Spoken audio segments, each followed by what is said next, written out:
The Harrison family reunion was in full swing at my uncle's sprawling Hampton estate, with old money mingling with new money, all of them competing to prove who had the most of it. I adjusted my simple linen dress, actually a handmade piece from a small Italian atelier, though they'd all assume it was off the rack, and watched my cousins parade around in their logoed designer wear. "Oh, look who finally made it," my cousin Tyler's voice carried across the manicured lawn. Our little social worker decided to grace us with her presence. I touched the vintage Cartier watch on my wrist, my grandmother's final gift before she passed, and checked the time. In exactly 42 minutes, their perfectly orchestrated display of wealth would be completely overshadowed. "Still driving that ancient Volvo, Madeline?" My cousin Ashley chimed in, gesturing toward the parking area with her champagne glass. "We have a great charity that donates cars to the needy." I could put in a word. If they only knew that my ancient Volvo was just for show, while my real car collection sat in a climate-controlled garage across town. Or that the great charity Ashley mentioned had actually received substantial funding from my own foundation, the mysterious Winter Foundation that had been transforming the city's social services landscape. "The Volvo runs fine," I replied quietly, accepting a glass of champagne that probably cost less than the water I donated to local shelters. "How's the charity board treating you, Ashley?" "Magnificent," she preened. "We just approved a small grant to some homeless shelter. $10,000, quite generous really." I hid my smile behind my glass, thinking about the $10 million my foundation had anonymously donated to that same shelter last week. The new facility would be announced tonight, right in the middle of this family gathering of competitive philanthropy. "Still working with those underprivileged children?" my Aunt Margaret asked, her voice dripping with what she probably thought was compassion. "So noble of you to sacrifice a real career for charity work." If she only knew that my sacrifice had led to creating one of the largest private foundations in the country, with assets exceeding most of their combined net worth. "Someone has to do it," I murmured, watching as my Uncle Robert prepared to make his annual announcement about his latest charitable donation. He'd been bragging all afternoon about his $1 million gift to the city hospital. "Did you hear about the hospital's new wing?" Tyler asked the gathering crowd, straightening his Gucci tie. "Uncle Robert's donation is making quite a splash. Front page news tomorrow, they say." I checked my phone discreetly, seeing a message from my foundation CEO. "Press release ready for 7 p.m. Hospital board standing by. Your family still doesn't suspect anything." "$1 million is quite impressive," Ashley added, looking directly at me. "But I suppose that's hard to comprehend on a social worker's salary." I slipped my phone back into my handmade leather clutch, another detail they'd dismiss as cheap, and watched the sun begin to set over the Hampton estate. In 30 minutes they'd learn what truly impressive philanthropy looked like. "Speaking of salaries," Tyler continued, never one to let a chance for mockery pass, "how do you even afford to live in the city on what they pay you? Government work, isn't it?" "Non-profit," I corrected softly, thinking about my real office, not the small desk at the community center where I still worked 3 days a week, but my private floor in the city's most exclusive business district. "Same thing," he laughed. "No profit, no future, no proper clothes." He gestured at my dress with obvious disdain. The family gathered closer as Uncle Robert approached the small stage set up on the lawn. Every reunion included his moment of philanthropic grandstanding, the wealthy businessman showing off his generous spirit. "Maybe next year you can sit on one of our charity boards," Ashley offered with false kindness. "We always need people who understand they." She paused delicately, less fortunate. I thought about the board meetings I'd sat through that morning, not as a charity case, but as the founder of the Winter Foundation, approving grants larger than their annual incomes. "Ladies and gentlemen," Uncle Robert's voice boomed across the lawn. "As you know, our family has always believed in giving back." I checked my watch again. 15 minutes until the announcement. 15 minutes until they learned that while they were mocking my modest lifestyle, I had been quietly building one of the most influential philanthropic organizations in the country. The catering staff, actually undercover members of my foundation's research team, moved efficiently through the crowd, filling glasses and gathering intelligence on the family's various charitable interests. I'd learned long ago that the best way to understand true character was to watch how people treated those they thought couldn't benefit them. To the new Harrison Wing at City Hospital. Uncle Robert raised his glass, his voice swelling with pride over his $1 million donation. I raised my glass too, knowing that in exactly 12 minutes, his grand gesture would be completely eclipsed by an anonymous $100 million donation from the Winter Foundation from me. Sometimes the best revenge isn't about showing your wealth. Sometimes it's about showing your worth. At precisely 7 p.m., as Uncle Robert was still basking in the applause for his hospital donation, the large outdoor TV screens he'd installed to show off his wealth suddenly cut to breaking news. The synchronized sound of phone notifications rippled through the crowd like a wave of impending chaos. Breaking news. Anonymous Winter Foundation donates historic $100 million to City Hospital System. The champagne in Ashley's glass sloshed as her hand trembled. Tyler, mid-boast about his father's generosity, stopped speaking so abruptly he nearly choked. Uncle Robert's face, flushed with pride moments ago, now matched the pale shade of his expensive linen suit.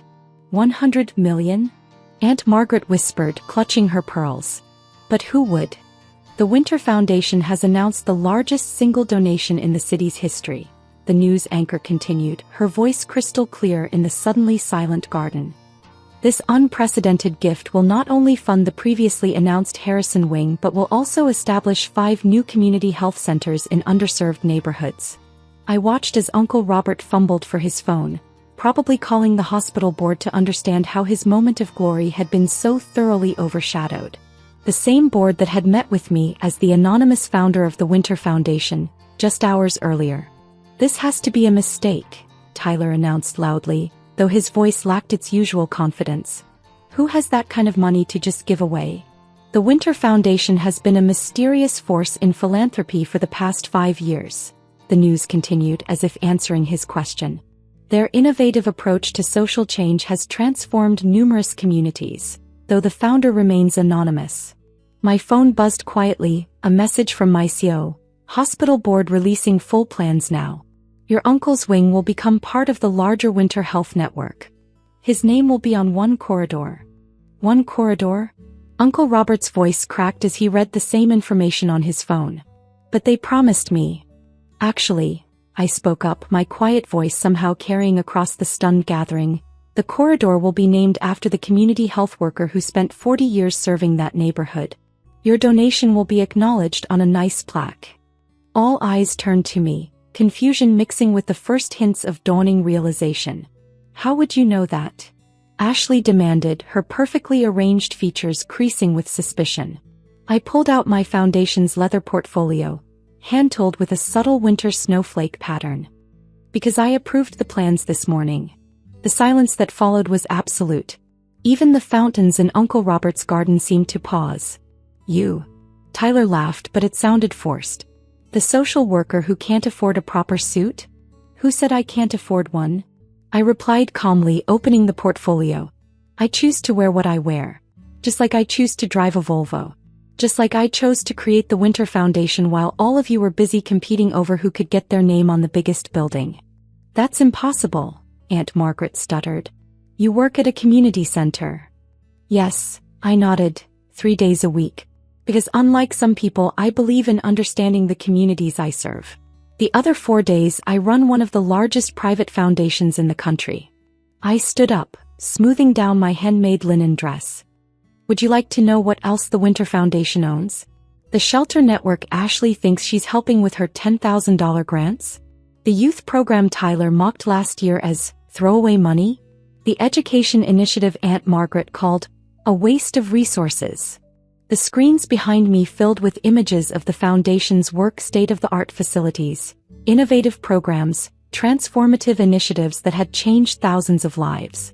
While you were all focused on getting your names on buildings, I continued, I was building something that actually matters. Something that changes lives instead of just stroking egos. The sunset over the Hampton estate painted the sky in shades of gold and pink, a stark contrast to the increasingly pale faces of my family members. Uncle Robert had collapsed into his premium outdoor lounger, his $1 million donation now seeming like pocket change in comparison to what his poor niece had just given away. But the resources required, he stammered. The connections needed. You mean like the connections you all bragged about at every family gathering? I asked, pulling up more documents on my tablet.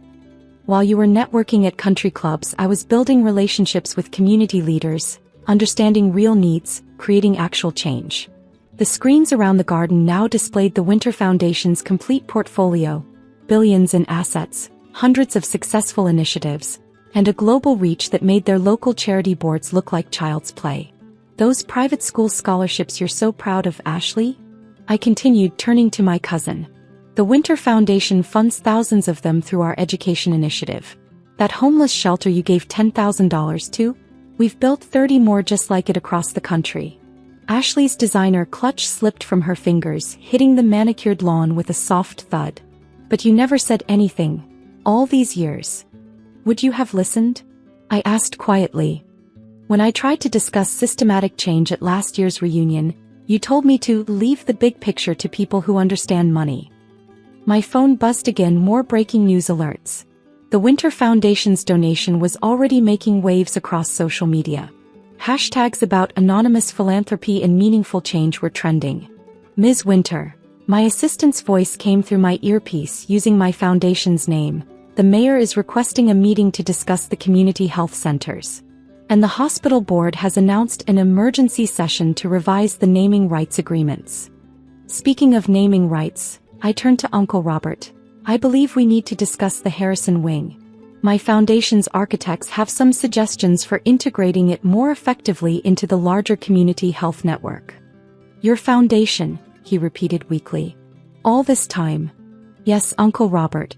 All this time while you were teaching your children that success means having the biggest house or the most expensive car, I was building something that will outlast all of those things.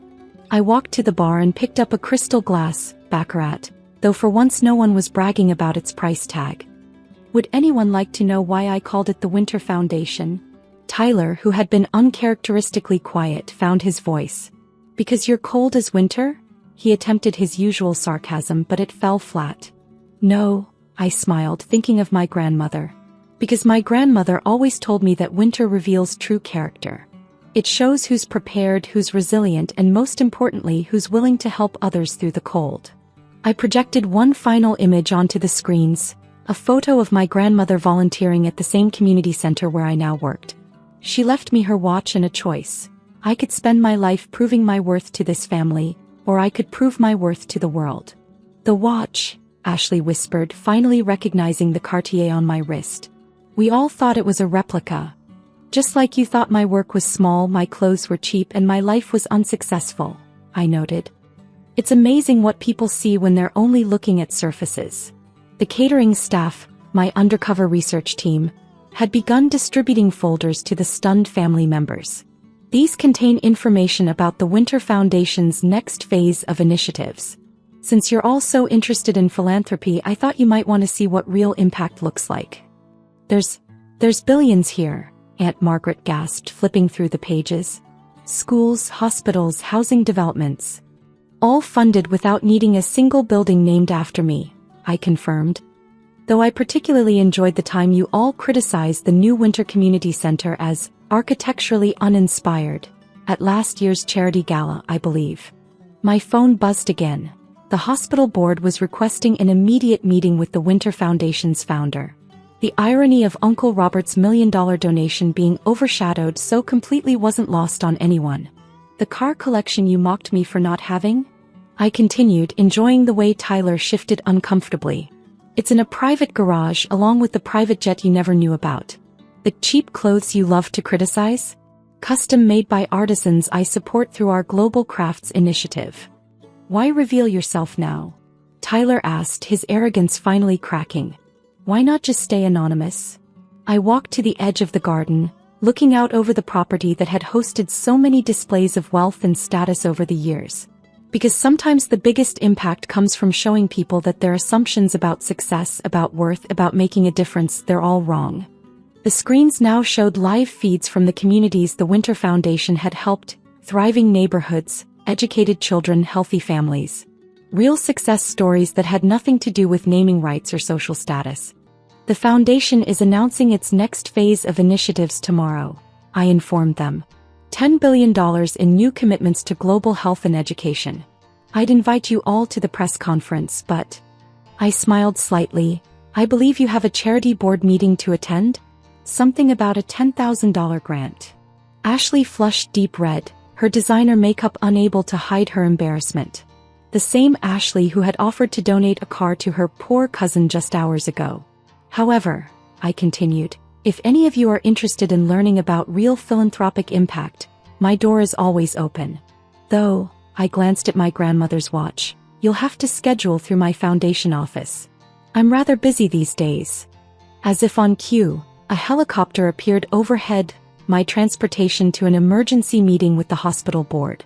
The same board that had kowtowed to Uncle Robert's $1 million donation now awaited the real power in the room. One last thing, I said, turning back to my shell-shocked family. Grandmother left me a letter with this watch.